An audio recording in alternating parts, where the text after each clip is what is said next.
Good morning. I'm Brian Curtis. And I'm Doug Krisner. Here are the stories we're following today. Well, President Biden told corporate leaders that stable U.S. and China ties will benefit the entire world. And this comes a day after the high-profile meeting with Chinese President Xi Jinping. Here's Biden speaking at the CEO session of the APEC summit in San Francisco. The United States will continue to compete vigorously with the PRC, but will manage that competition responsibly so it doesn't veer into conflict. Still, Biden acknowledged the economic tensions between the two countries. Biden also sought to use the forum to encourage U.S. business leaders to step up their investments in the Asia Pacific.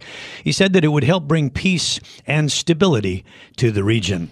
The White House said that U.S. companies have invested some $40 billion in APEC economies throughout 2023. At the same time, President Xi pledged to make it easier for foreigners to do business in China. That story from Bloomberg's Yvonne Mann in Hong Kong. The Chinese leader is trying to woo foreign investment. President Xi said China would take what he called more heartwarming measures, such as improving policies of entry and stay for foreigners.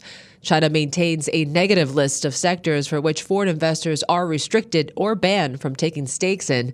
Xi's decision comes as foreign firms have been moving away from China due to its abrupt policy swings.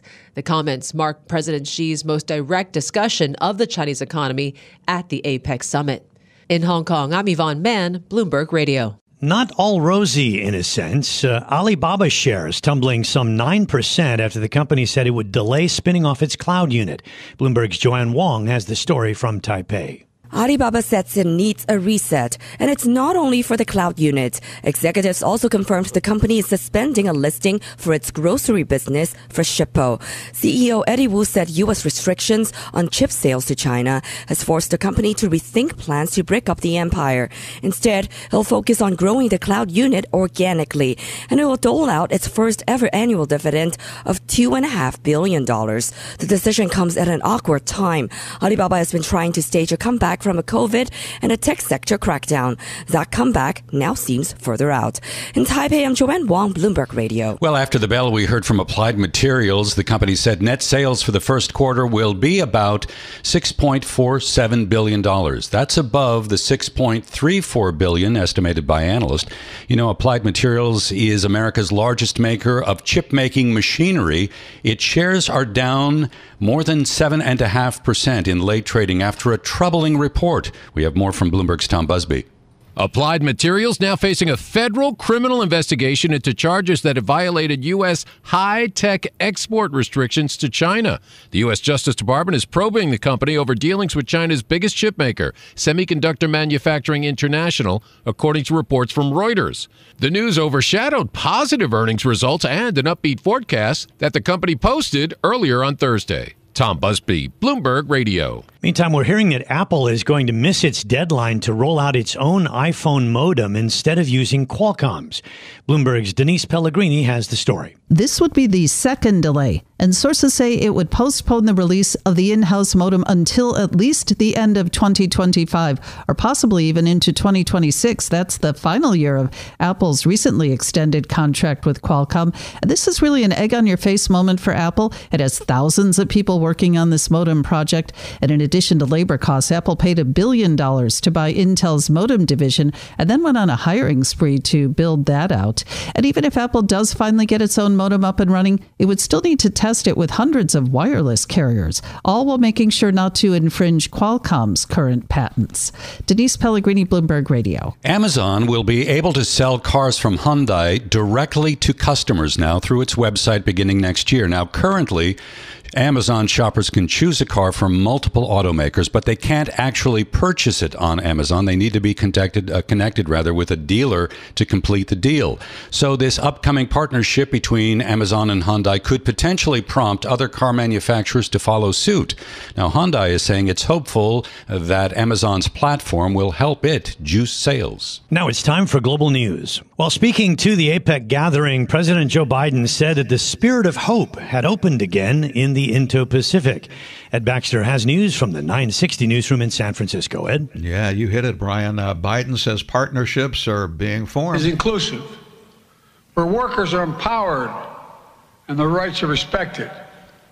Our economies are sustainable and resilient, And the bridges that connect our people open a golden gate of opportunity to create lives of hope.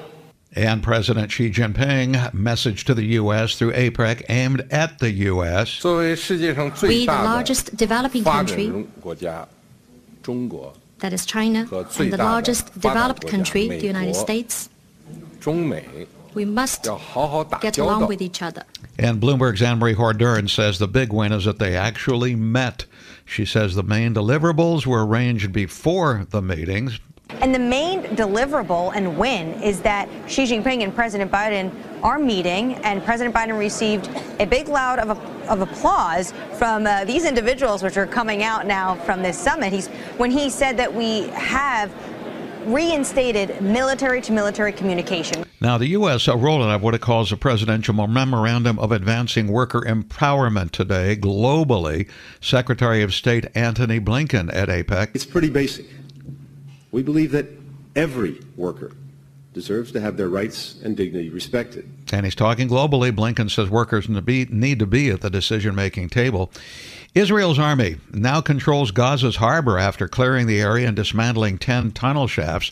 The army says also destroyed other military infrastructure at the small port. U.S. says it is working with Israel, meantime, in the wake of the attack on Al-Shifa Hospital, on the best way to carry out operations while protecting civilians.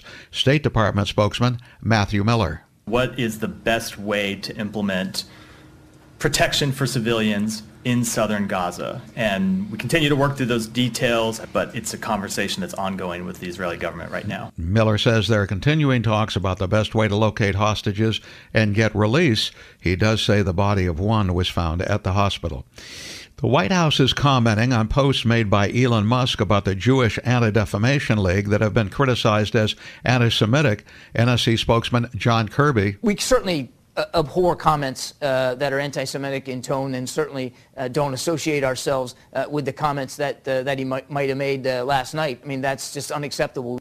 Musk responded to an anti-Semitic post on X that said Jewish communities pushed hatred against whites, saying, quote, "You have said the actual truth." And running alongside this, IBM has suspended its advertising on X after finding its ads running near pro-Nazi posts.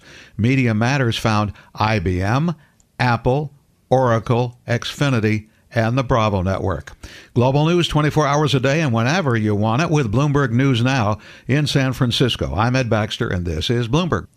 I'm Brian Curtis, again here in Hong Kong with our coverage this morning. Vonnie Quinn joins us now in New York, and also joining us is Jenny Marsh, Bloomberg team leader for Greater China Eco-Government coverage. And of course, we're going to talk a little bit more about the APEC summit. Jenny, thanks very much. Well, it was a bit of a charm offensive here on both sides. So my question to you is, did President Xi just seduce America with his trip, or did America seduce Mr. Xi? Oh, it's a good question. I mean, look, I think he's absolutely come out here on some kind of charm offensive. This is a completely different Xi Jinping to the kind of very sort of stolid character we see sort of in China, and even when he's abroad. He's been smiling. He's been gushing about the American people. He's offered them pandas. He's really here to present China, I think, as a force for peace. He's talked a lot about no hot war. China will not go to war with anyone. And just personally trying to project his own softer side.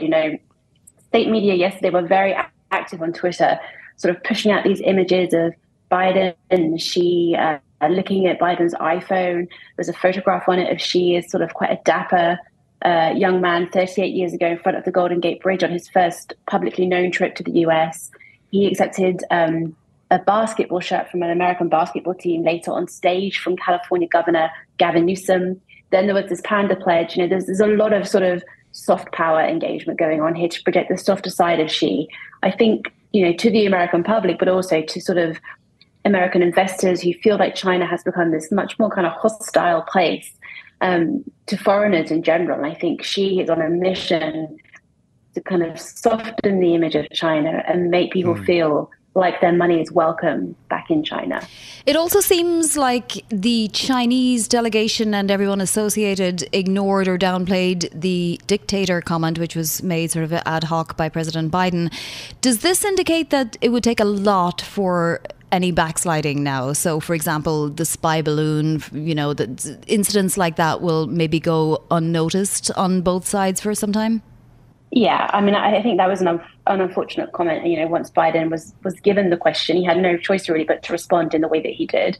But the Chinese have never let such comments derail diplomacy. Biden called Xi a dictator just after Blinken actually visited back in June. And then the foreign ministry criticized it, but they proceeded to have this sort of flurry of Biden administration senior figures come to Beijing after Biden's shortly afterwards that the Chinese economy was a ticking time bomb for the rest of the world. And he said that, it was dangerous because the Communist Party sort of bad people do dangerous things when they're under pressure. Again, that didn't derail diplomacy. So I think actually Beijing's always been quite clear-headed about not letting Biden sort of off-the-cuff remarks, which actually are sort of much more catered towards the domestic audience he has. He's going into an election, and being anti-China is a bipartisan issue that unites the whole country. No doubt the tone has improved. If you just look at the front pages of the Global Times, for instance, a paper under the Communist Party, and one that is quite often known for hyperbole and vitriolic kind of claims. You have a picture of Biden and Xi strolling amicably through the gardens there at that estate in Woodside. And headlines like Xi Biden concludes strategic, historic, and directional summit.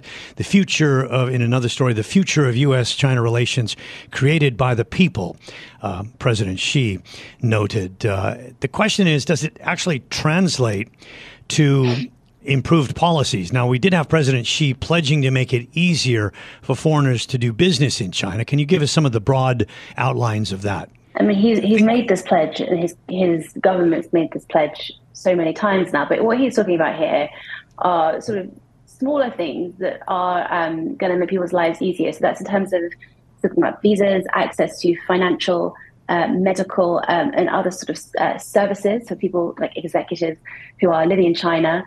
And they're just talking about really sort of creating this level playing field for businesses. So he's talking about this world-class business environment, the rule of law, making sure that intellectual property for foreign companies is protected in China. So all the sort of things around the fringes that have made working in China just that bit more sort of difficult. But, how do you square that with this sort of seemingly unstoppable drive for national security in China, which has sort of made foreigners a target of suspicion, as the government really sort of tries to weed out foreign spies and secure its data as, that kind of information it believes can be used by countries like the US to inform their decisions on how they're going to impose certain trade curbs, which we saw that earlier this year too with the crackdown on the expert network companies. So it's a nice message. I think it has all the right tone,